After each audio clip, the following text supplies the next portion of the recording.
Goa made बनावट दारू निर्मिती कारखान्यावर छापा, 7 जणांवर गुन्हा, 10.5 लाखांचा मुद्देमाल जप्त।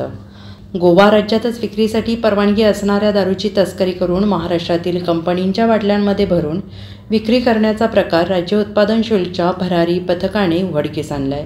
या पथकाने विजयनगर चौकात तिघांना दारूची तस्करी करताना पकडून नंतर परिसरातील फ्लॅटवर छापा मारला। फ्लॅटमधील छोटेखानी कारखान्यात बनावट झाकणे लावून दारू सीलबंद करण्यात येत होती। भरारी पथकाच्या कारवाईत अब्दुल रजाक नजरुद्दीन मुलानी वय वर्ष 26 राहणार जमगे गल्ली कवटे महांकाळ, मोहम्मद कैफ बशीर बागवान वय वर्ष 20 राहणार थबडेवाडी रस्ता कवठे महांकाळ, सिद्दीक मुबारक नदाफ वय वर्ष 18 राहणार दादा चौक कवटे महांकाळ या तिघांना अटक करण्यात आली। तपासात पुरवठादार आणि ग्राहक अशा चौघांवर कारवाई केली।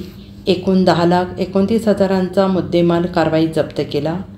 पथकाने दिलेल्या माहितीनुसार राज्य उत्पादन शुल्कच्या भरारी पथकाला विजयनगर चौकातील सत्राळकर स्क्वेअर इमारतीच्या पूर्वेला गोवा बनावटीच्या विदेशी मद्याची वाहतूक होत असल्याची माहिती मिळाली। त्यानुसार पथकाने मोटार क्रमांक MH13 CH 795 ही थांबवली। मोटारीची तपासणी केली असता त्यात विदेशी दारूचे 21 बॉक्स आढळले।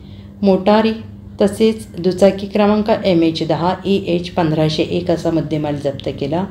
तिघांच्या चौकशीत हा दारूसाठा विजयनगर येथील शिवदत्त आनंद इमारतीच्या 4थ्या मजल्यावरील फ्लॅटमध्ये भरला जात असल्याची माहिती मिळाली।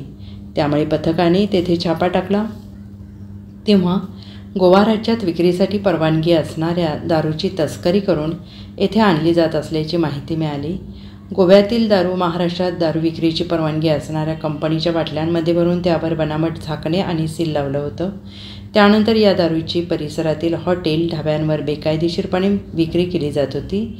पोलिसांनी मारलेल्या छाप्यात दारूसाठा, बनावट झाकणे, सील, रिकाम्या बाटल्या आणि इतर साहित्य असा 8,83,430 रुपयांचा मुद्देमाल जप्त केला गेला। Bureau report SBN Marathi, Sangli.